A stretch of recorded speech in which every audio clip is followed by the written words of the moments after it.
Maybe you, like me, know what it feels like when you hear the siren call of self-improvement. It could be in that brightly colored corner of an airport bookstore, or from an Instagram video targeted to your specific age, and maybe also the fact that you just Googled a quinoa recipe, so you definitely need a set of pep talks and meal plans geared to high-protein eating. I roll my eyes at some of this, and then I also click and read and sometimes buy. They seem to know I want to do better in some ways and how I hope that might make me feel better. I also appreciate the opposite kind of pep talk and cultural gurudom, the kind that tells me you are just right the way you are, which on days when I'm feeling a little less pumped gives me permission to keep my shirt untucked and to not brush my hair. It is the rare self-improvement universe where I can feel both things at once, that the ways I want to make changes I can, and also that I can be kind to myself while I try. Kendra Adachi does this. She was on the show back in December 2022 when we talked about her life philosophy, about being a lazy genius, a genius about the things that matter, and lazy about the things that don't. She has a new book out that really, since I read it, has reorganized how I think about how I plan and organize my time. And time management, let me remind you, is how we end up spending our entire lives. Kendra's new book is called The Plan: How to Manage Your Time Like a Lazy Genius. Kendra leads us through how to prepare and be honest about what we're really after to set goals, and then how to be flexible in how we try to meet them and allow life to get in the way and adjust as needed. It's the opposite of what she calls big black trash bag energy, when you get overwhelmed by all the mess and distraction in your life and frantically try to clear everything out in order to finally live your best life. I have tried this approach with a big black trash bag. It doesn't really work. It leaves you with a bunch of piles and detritus in the floor, and you have to figure out where to put things back. Instead, Kendra focuses her time management book on how time actually happens. She lets us look at things a week at a time, a season at a time, a menstrual cycle at a time. Some days it's go time, and some days it's going to be a rest and recover day. So if you're a whiteboard chore chart kind of person, this book will give you some tips. And if you're a stuff the mail in a drawer and hope for the best kind of person, this book will also give you some tips. And Kendra is fun. Like, if you don't already know her podcast, The Lazy Genius, I want you to know that she recently joined up with the Office Ladies, yes, Pam and Angela, on their podcast network. So that is Kendra's vibe. But it hasn't always been like this. In this episode, Kendra tells me how she crafted a philosophy of compassionate time management only after she totally burned herself out.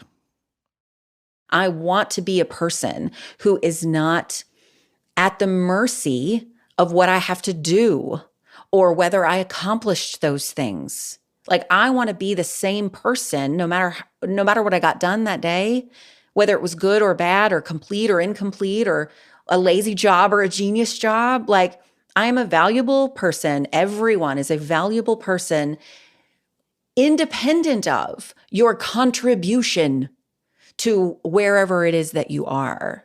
And we start there. This is Death, Sex, and Money, the show from Slate about the things we think about a lot and need to talk about more. I'm Anna Sale.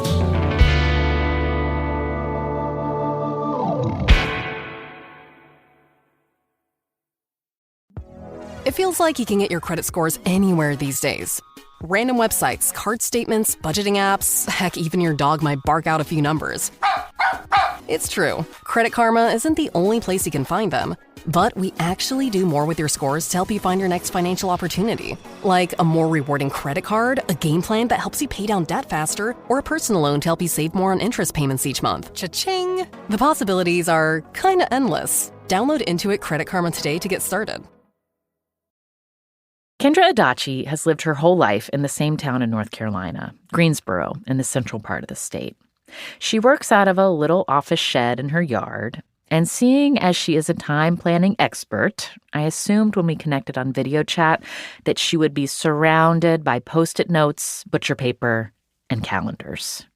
So I used to have calendars surrounding me because I thought that's what a home office was supposed to have. And I went through several versions. I had like pretty whiteboard ones. I had those big giant Post-it note ones that were like colorful. And I just found that I spent more time setting up calendars that I didn't use because everything is digital, that I thought, okay, I don't need this to be a real creator. I don't need a calendar on my wall for this to count. There's not one way to be a real creator, Kendra says. And she's bringing that same spirit to productivity and time management. She points out that a lot of the classics of this genre promise things like working only 4 hours a week, or how you can manifest your biggest dreams by just writing them down, or by outsourcing everything you possibly can so you can stay on task. In other words, a lot of different ways to scratch that itch of dissatisfaction and feeling not good enoughness with an action plan for upward progress. Kendra has some critiques of all this. The first, she says, is we need to ask why. We have been taught that greatness and hustle and potential and striving and you white knuckle your way to the top, that's the literal American dream. That's what we're all supposed to be doing. This is the land of opportunity. But what I think has happened is we have conflated opportunity with a very particular kind of success. And not everybody wants to be great. Not everybody has the capacity for greatness in the way that we have been taught it should look. So I think that I realized in writing this book that the industry has us set up to accomplish things, to manage our time, to even just view our time and ourselves in it with greatness as the goal. It is greatness that is in service to an invisible future. You know, what do you want your life to look like in 5 years, 10 years, 20 years, 30 years? You're going to figure that out. Then you're going to break it down and you're going to reverse engineer it. And everything that you do today contributes to that later. So if you go back on your word of what you promised yourself you were going to do, you are being unfair to that future self. And I'm like, my future self does not know what the hell she wants. She didn't have a clue. Like, can we have a different goal here? So my goal is integration. It is, you are an integrated, grounded person today.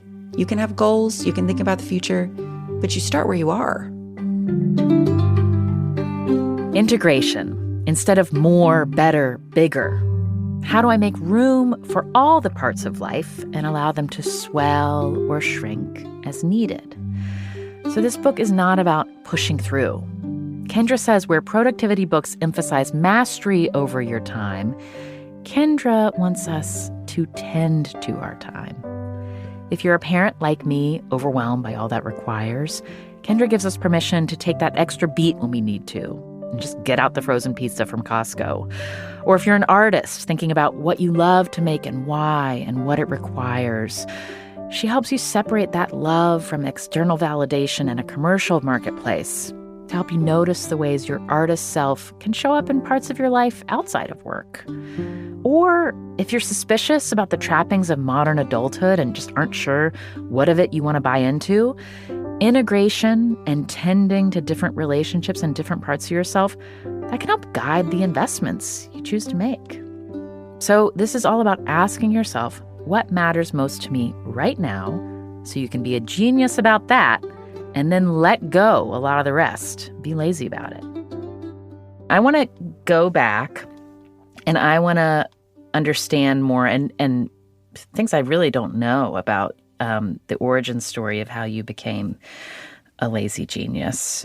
And I want to be able to picture you at around 8 years old and what your sort of family structure was like and what your role was like in your family. How do you think back on that version of yourself? You picked a solid number because that's the saddest Kendra is Oh. 8, 9-year-old Kendra, but it's the truest place to begin probably. So my sister was a baby, my little sister. I was the oldest, and my mom had just had a nervous breakdown. Mm. My father was abusive to her, to my mother, and my mother had multiple abusive relationships before my dad, and so she was definitely not healthy and didn't necessarily know that. And so when I was 8, 9 years old, my mom didn't live with us for a little while after she had her nervous breakdown. She went to live with some friends. And so it was me and my baby sister and my dad, who was not really around a lot, very detached. He was a narcissist and not terribly interested in his children outside of how they served his own ends. And so I have this vivid memory of being 9 and being in my kitchen and mopping the kitchen floor. My sister was like asleep in the other room. And I was mopping the kitchen floor and I was listening to Sesame Street on the TV in the room around the corner because I couldn't sit and watch it because I had to like take care of things. Uh-huh. So that is that an accurate enough picture? Yeah, you had to take in your Sesame Street while you were multitasking. Yeah, totally. Uh-huh. And when you say nervous breakdown, what did that look like for your mom's health? How does she understand it, and how did you understand it as a kid? The way I understood it as a kid, because at first, these friends that my mom went to live with, they were kind of my grandparents, sort of my surrogate grandparents. And the way that they described it, they said, this sounds strange, but like your mom can't figure out how to make a sandwich. And I thought, well, that's weird. Everybody can make a sandwich. That doesn't make any sense.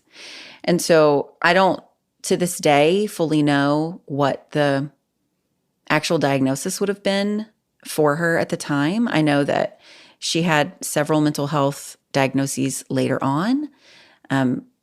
But there was something dissociative that happened in that season. Mm-hmm. So by the time you are in 3rd grade, you have the skills to manage a household because it wasn't your choice, but it was what had to happen, and you stepped up. So when you were a teenager and noticing that you were good at getting things done and getting things done well, how did that look? Were you the person in a group project that everybody wanted to be in the group and then kind of was annoyed by the end because you were so bossy? Okay. So I was voted most dependable by my senior class, if that says anything. I didn't want to try something I wouldn't be the best at. I was never going to break a rule. I didn't even like to get close to them because what if I went too far and then I got in trouble and then everything would fall apart? And I was just so tightly wound. And I look back and I found my high school yearbook 6 months ago, maybe, in a closet when we were cleaning out our bedroom. And I thought, oh, what did people write? And I had this quick wave of, I bet it was, things like, I don't know, just almost underhandedly speaking to likely the, for lack of a better word, bitchiness that I sort of kept underneath my armor. Because I was judgmental of everyone because I thought that I'm the hardest on myself, but that seeps out of my joints towards other people. That's how it was in high school. I just felt like nobody really liked me, but they needed me for group projects.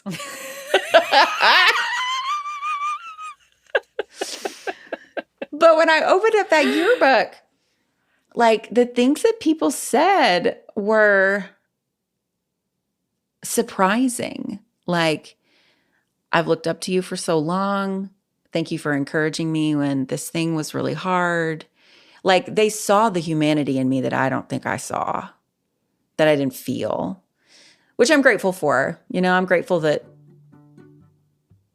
we all want to be seen. Mm-hmm. And I think I was more than I remember that I was.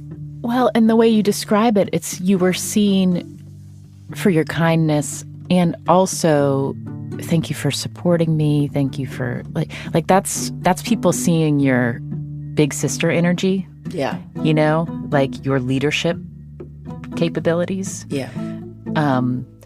And so it's kind of like the other side of the coin of being the person who's in charge and kind of judgy about it all the time. You know? True.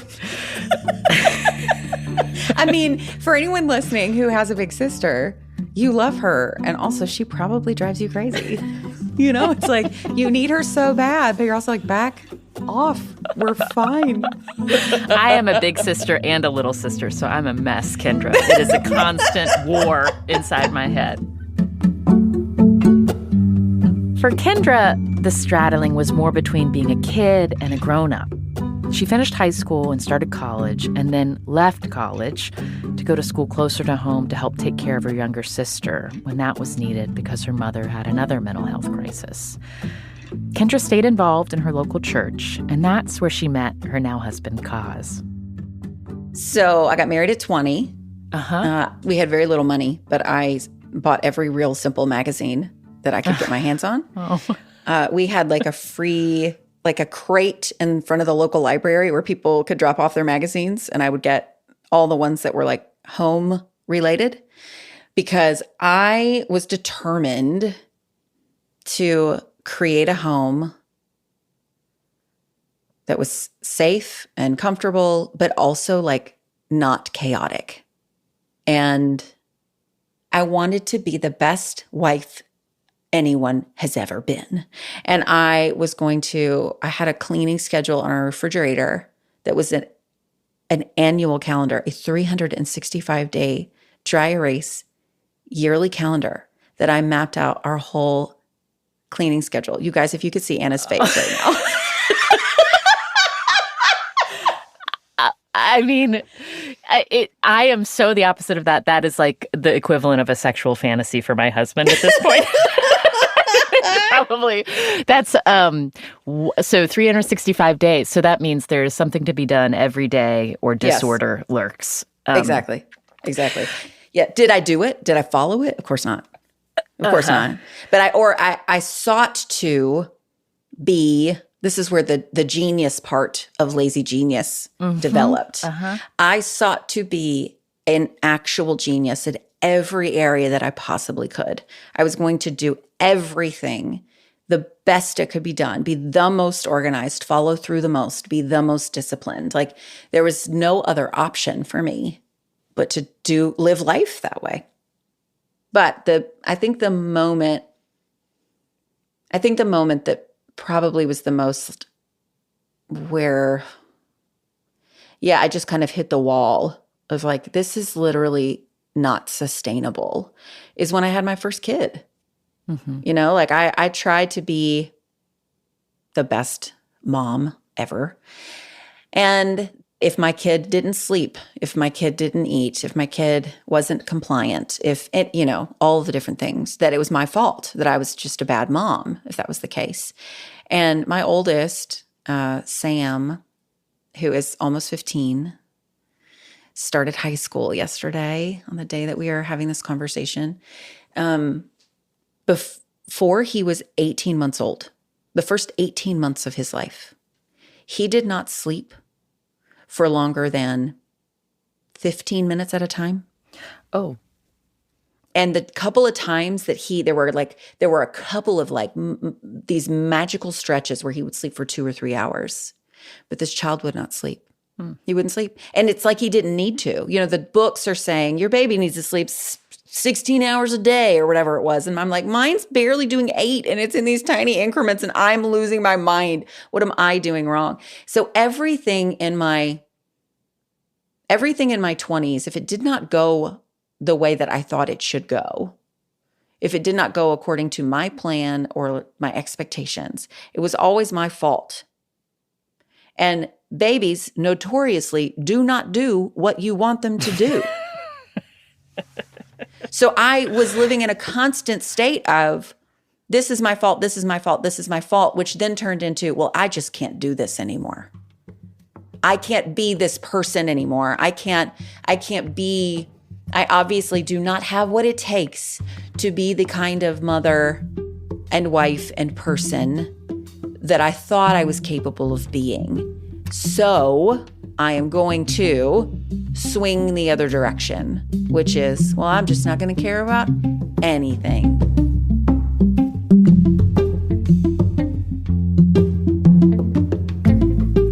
Up next, Kendra rebels against her own perfectionism.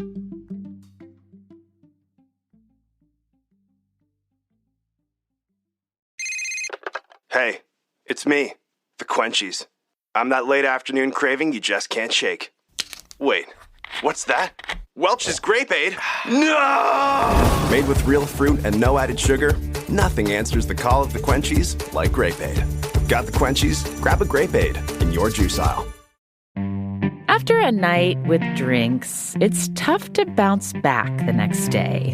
But with pre-alcohol probiotic by ZBiotics, there's a surefire way to wake up feeling fresh after a night of drinking. Their probiotic was invented by PhD scientists to tackle rough mornings after drinking. Here's how it works. When you drink, alcohol gets converted into a toxic byproduct in the gut. It's this byproduct, not dehydration, that's to blame for your rough next day. Pre-alcohol produces an enzyme to break this byproduct down. This is a proactive solution that wards off feeling miserable the next day instead of a reactive approach like drinking electrolytes or eating greasy food. Also, ZBiotics is continuing to invent probiotics that will help with everyday challenges of modern living. Go to zbiotics.com/DSM to learn more and get 15% off your first order when you use DSM at checkout. ZBiotics is backed with 100% money-back guarantee, so if you're unsatisfied for any reason, they'll refund your money, no questions asked. Remember to head to zbiotics.com/DSM and use the code DSM at checkout for 15% off. This episode is brought to you by Saks.com. There's joy in finding the perfect gift for the ones you love, but it can be a challenge. Saks.com's holiday gift guide makes it easy. Whether you're surprising your hard-to-shop-for sister with a Chloe bracelet bag or gifting your partner a memorable scent from Gucci, at Saks.com, there's holiday inspiration for every personality on your list. I can remember as a kid, my mom took a trip to New York right around this time of year and went to Saks. And she came home with a few items that I remember feeling they were so sophisticated and luxurious and special. And that's kind of what I think about when I go to Saks.com and look around. When you go to the holiday gift guide, I went to the stocking stuffers section and immediately saw these really cool perfume sets that could be a nice gift for someone, some new Ray-Ban sunglasses. I also noticed some La Mer face cream that maybe I would enjoy. You can add instant cheer to your home with some bright decor or bundle up in a scarf coat from Totem to stay warm all season long.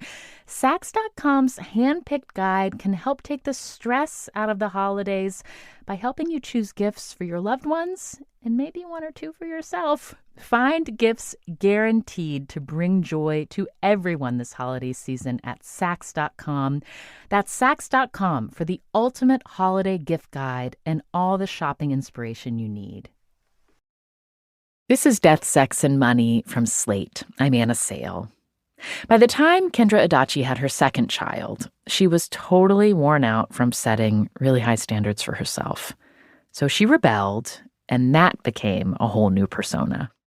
I wanted to clean up, but I was like, no, we're going to have a messy house because if someone comes in here, I want to be able to say, like, messy hair don't care. Like there was big messy hair don't care energy all over the place. Like, so I had Sam, I had Ben 2 years later, but I remember when Ben was born, he was we were home maybe a week, and he spiked a terrible fever. I mean, like 104. Babies don't get fevers like that, newborns. And I didn't really fully know that. I didn't realize it was that dangerous because he was so little. And we called the pediatrician. She said, you need to go to the ER right now. Turns out he had a blood infection. And he was in the ICU for like a while to get better. And I couldn't go. I remember talking with Kaz. We were like, well, we have this 2-year-old. So one of us is going to need to be home with Sam and just kind of keep things rolling. And then the other one of us will need to be in the hospital with Ben, and we can trade, but I didn't even feel like I had the ability to trade. Like I felt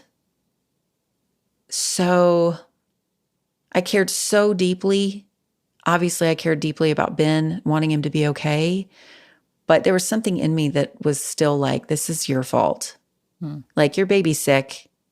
You should have called the doctor sooner. You should have known that this fever was bad. Like, because my doctor was like, why are you even calling me? Why did you not go to the ER right away? Like, and seeing him lie there, like, I thought, I can't do it. I can't even go. And so Kaz spent those many days, however many days it was a week or two. It felt like a year. Right after he had just come out, and so I really do think that that's where things started to kindly shift for me, where I also thought, I think it's time for me to see a therapist. I think that would be a good call. Just start working through, because this is not a sustainable way to feel about myself. So, but yeah, motherhood did a lot to how I saw myself. So when you started to kind of emerge from that time that you describe as leaning into failure, when you started to move into a new phase, was it scary to let some of those type A parts of yourself, to give them attention again? Did you feel like she might take over again? That's very insightful of you. Yes, I did. I think that's why I felt like my only options were all or nothing. I'm already a fairly binary thinker just by nature. And if I tried even a little, if I cared even a little, if I wanted things to go well even a little, this like monster would emerge. And the extremity of going from being such a strong perfectionist and so cruel to myself at every turn. I had an eating disorder at that time as well. So like it was in every facet of my life. Swinging to this other side of like, I don't care at all. I didn't do anything that would show the remotest amount of care to myself. And so I think that the emerging, both sides were like felt unsafe. Both felt unsustainable for sure. And I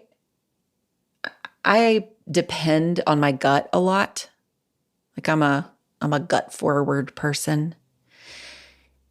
And if you are unsure of who you are, like I just felt so fragmented as a person. Like the experience of going from like all genius to then all lazy and trying to find this place in the middle was, for a stretch, it was harder than being one or the other. And I thought, man, well, this isn't good either. Good gracious. What's a girl to do? Well, she comes up with a name for it. She did. The name was Lazy Genius. Genius was the emerging motivation. Lazy was the guardrails. There are 13 Lazy Genius principles, including decide once, start small, and ask the magic question, which is, what can I do now to make something easier later? They're all helpful principles to bring systems thinking to life overwhelm. When you started thinking like, oh, I think what I'm actually talking about here is a function of time management, and then you thought about what those books that do exist say. What do you think the time management paradigm, all those bestsellers, what do you think they miss? Well, they miss women to start. Why do you say that? Tell me why. Well, so when I started to kind of break what this book became, I was looking at all of the books that do sell really well. Like you said, like why are people still writing these if they all have the answers they claim to have? And I first discovered like the tip of the iceberg when I realized that of those best-selling books on time management and productivity, and just in the last decade or two, 93% of them are written by men. 93%. And it's not that men don't have good things to say about time management and productivity. But I remember I was sitting in a coffee shop in our town, and I just thought, wait a minute. Men, number one, who write books, because most authors, not always, but most authors don't have bosses. Mm-hmm. Like some do, but for the most part, if you are an author, you're running your own thing, you know? So they don't have bosses, which means they're not really obligated to structure their time according to anyone else's needs or purposes. You know, they can check their email before 2:00 and never again. They can take different days off. There's more freedom when you're structuring your own schedule. Men don't carry the mental load of the home. And I know that in different parts of the country, perhaps that expectation looks different.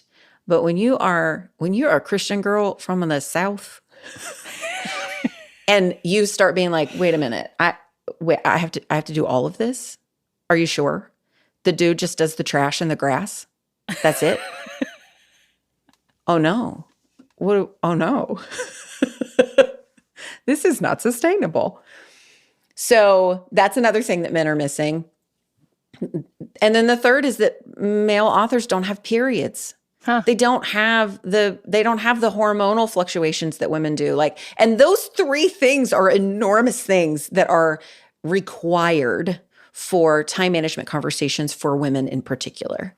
There's a graphic in this book about what we're after here. Are we after this graph that, there's an arrow pointed in a diagonal direction to the top right, and it's growth, and it's bigger, better, greatness. And the way you illustrate integration is a circle. And I could just cry thinking about that, because maybe particularly for women or for, anybody who has one set of worldly obligations and then a whole other demanding sets of obligations for people they're either taking care of or the things that they need to take care of themselves. It allows it all in. I mean, that's to me, like, how do you define integration? What do you think it looks like and feels like? Yeah, for me, it's being whole.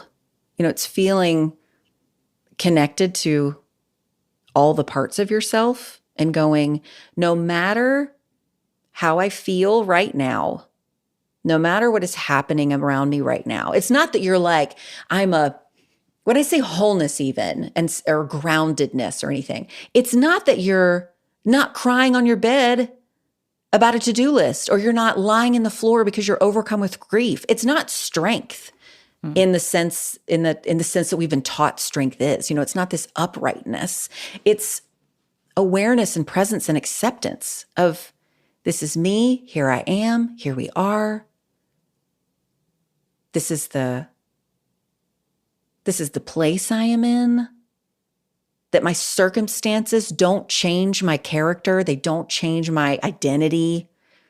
That I'm not a bad person because I'm going to bed with 3 things undone on my list. I think sometimes we think that in order for us to have the excuse to fall apart, to not have everything together, something super tragic had to happen. Like somebody died, there's an injury, there's like just a grave loss of some kind. And obviously that does cause us to be with ourselves in a different way. But like the other day, my kid ate the leftovers for lunch that I was planning to eat.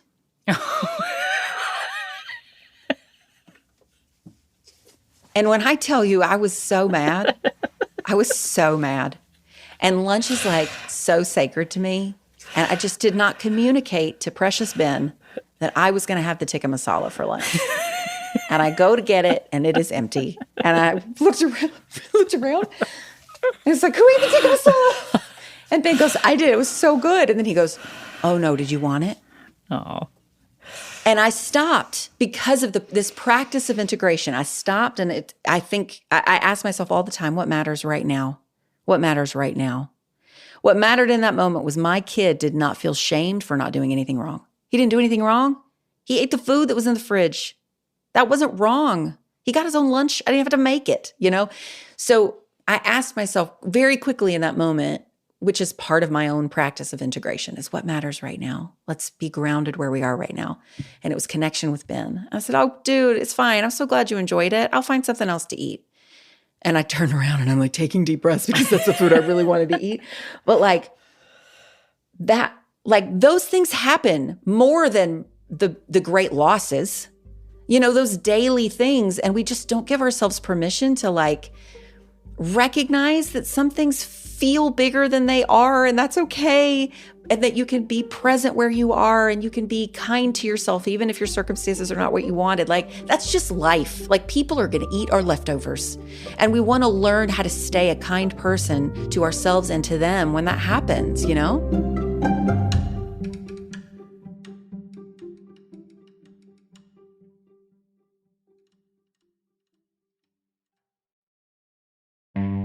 As the weather turns cooler, it is really nice to look forward to football games, curling up with the latest book, hanging out on a blanket under a bright blue fall sky.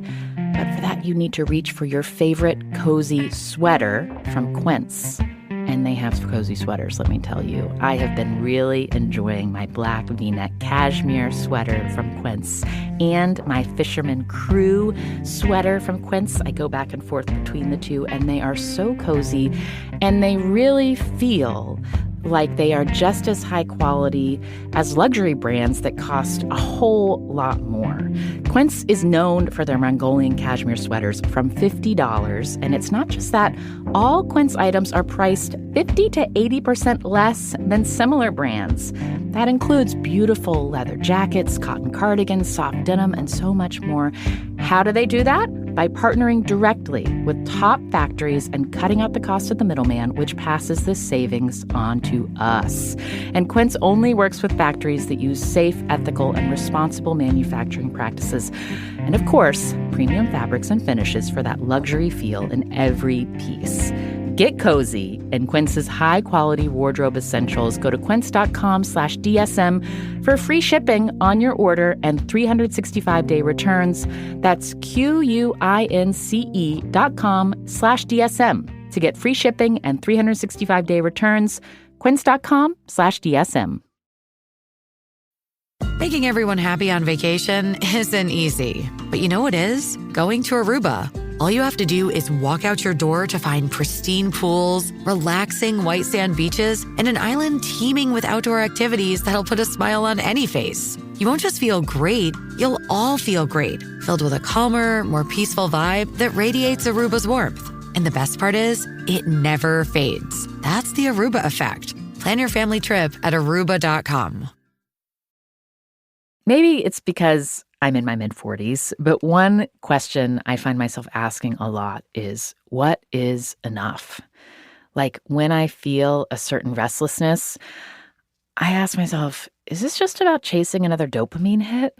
Like, maybe I should just breathe through this and not try to do more. Reading Kendra has helped me do that. If you are practicing integration, if you are trying to be aware of your own self where you are and kind to that person where you are, contentment has to be part of that. There has to be some level of, this is where I am right now. And there is good here right now. The good might be that I'm being kind to myself as everything falls apart around me. But I was going to say fall apart. That's not actually right, because we all fall apart. I'm not going to berate myself that I might be part of what is falling apart. So when you have 3 children, when you have a business you're running, when you have a podcast you're making, when you're making very authentic Instagram content that makes me feel pulled in and not like you have a ring light at all, I feel very much like you're just speaking to me. When you are doing all of that and you also are trying to finish a book, like that is crunch time. And say a child, comes up right when you're trying to walk out the door to make some edits on this book chapter. What is the thing that you say to yourself when you're naming what matters about why you wanted to write this book, what the source of the ambition for this project was? Like, what was it?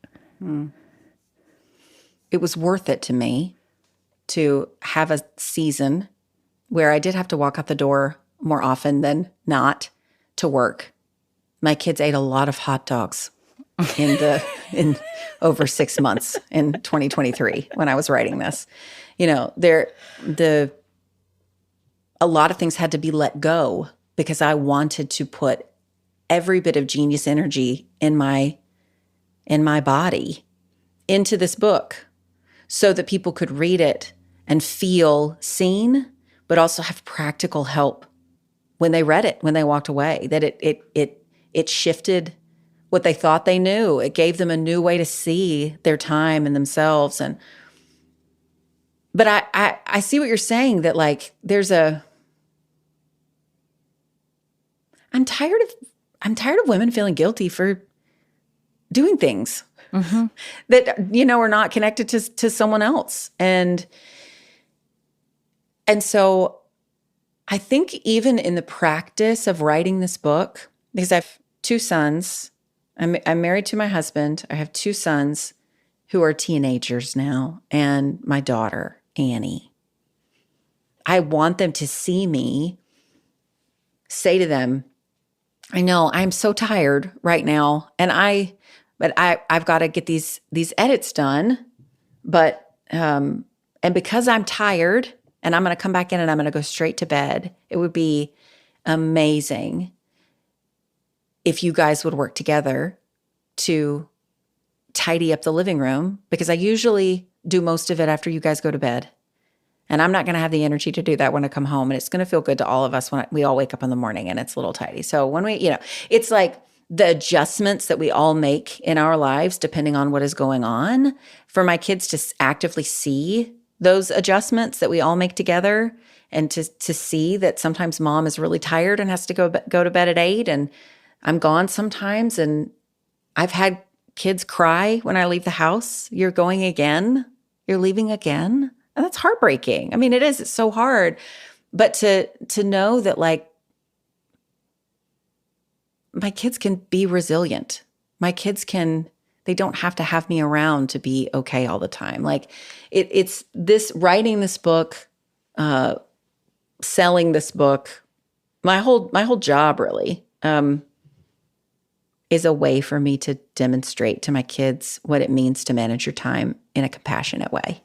That you can be honest about how you're feeling. You can be honest that, man, this season is really busy. This is tough. And we're going to work really hard to rest where we can and connect. And we're going to have to do some things differently than we normally do them because it's a new season. It looks different. It's a different shape. We can't do the same things in this new shape than we did in the old shape. And that's normal and okay. That doesn't mean we're doing it wrong. It just means we have to change our minds a little bit. Yes, yes. I'm wondering, as you were thinking about time and productivity and different systems for managing it in all of our lives and in your life in particular, has the way that you manage your household changed? Like you mentioned trash and grass being predominantly like the male, right? The dad's duties. Have those shifted as you've figured out? Like, is part of this also, did you learn how to delegate or ask for help or say these are things I'm not going to be in charge of anymore? Mm-hmm. Well, I am lucky enough to have married a husband who really started to notice some of those things himself, and we have a really good. Yeah, we communicate really well. And so, yeah, like he still does the grass. My son does the trash. So it is still male led, but someone else does it. But like my husband does all the laundry. Like we have a pretty even, like distribution of labor in our home, but we also like pick up for each other, like pick up the slack in different places because that's what a partnership is. I think that's what a marriage is. That's just what life seasons have for us. But also I think with how I've run my house, like I just want everybody who's listening to not think that everything in my house runs smoothly or that I remember at the beginning of the summer, I started to write things up on a whiteboard in our kitchen, and it was some chore stuff for the kids. And my son, my oldest, who does not mince words, and he has been with me the longest, and he comes in and he goes, "Why are you even writing that up? You know we're not going to do it after like 2 weeks." And I was like, "Dude, you're right. We're not, are we? It's a waste of time." So like, I think that we're all just kind of doing what we can, and we want things to work well. We want things to be easier. We want things to feel cleaner, both like tangibly and intangibly. Like there is a desire for some sort of order or efficiency, or I know what's happening. I can see everything in front of me at once. And one of the things that is in the book that I think is really important for people to remember is that I don't think that everything at once is the solution. I think everything at once is the problem. Mm-hmm. I think trying to see your whole life at once, that's why we keep buying planners, trying to see your whole life on one spread, it's not doable because we have too many components of life that don't show up on paper. But it also puts us so heavily in this like preparation camp. We're just always preparing for whatever's coming, and we're not where we are. And I deeply care about presence, and let's be where we are. Let's be where we are. There's good here. There's bad here. There's life here. But this is where we are right now. So let's do it together. And so in that moment when my kid was like, "Why are you even writing that?" I thought, well, he's right. This is where we are. And I don't have to see this. I don't have to have a chore situation set up for the summer before school's out. Like, we're all right. We don't have to have a system for this. Let's just keep living. We're all right.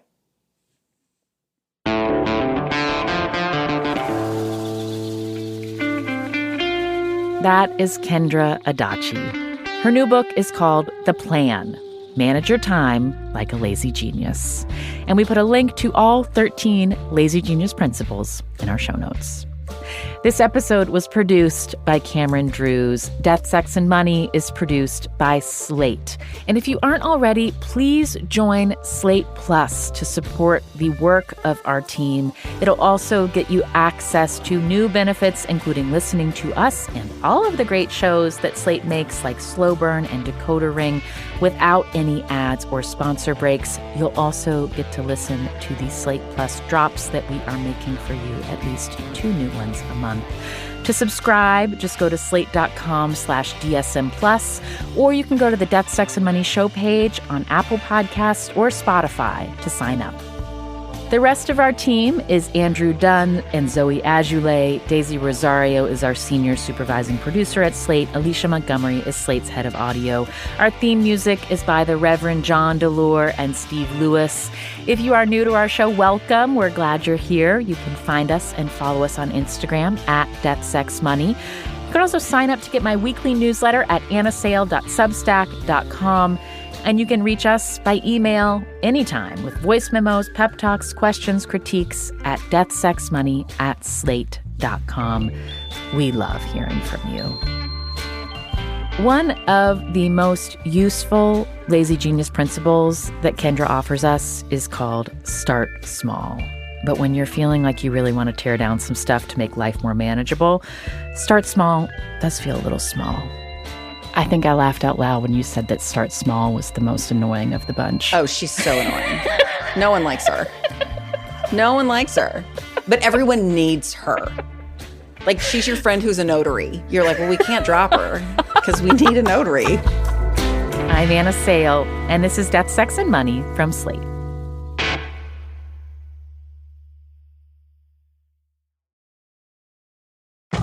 I said to Roger, the last thing you are fair and balanced. That should have been my slogan. When the Fox News Channel first went on the air, it promised to change television. Few broadcasts take any chances these days, and most are very politically correct. Well, we're going to be different. It's going to be kick-ass, and I want to be part of it. I'm Josh Levine. In this season of Slow Burn, we'll look at the moment in the early 2000s when Fox News became a political and cultural force. I'm okay with wearing an American flag. And if you're not, I think you need to examine who you are. You'll hear from Fox insiders, many who've never spoken out before. I was not told about that beforehand, for good reason. I wouldn't have gone along with it. And you'll hear from the activists and comedians who tried to stop it. He said, "You're being sued by Fox." I went, "Really? That's fabulous."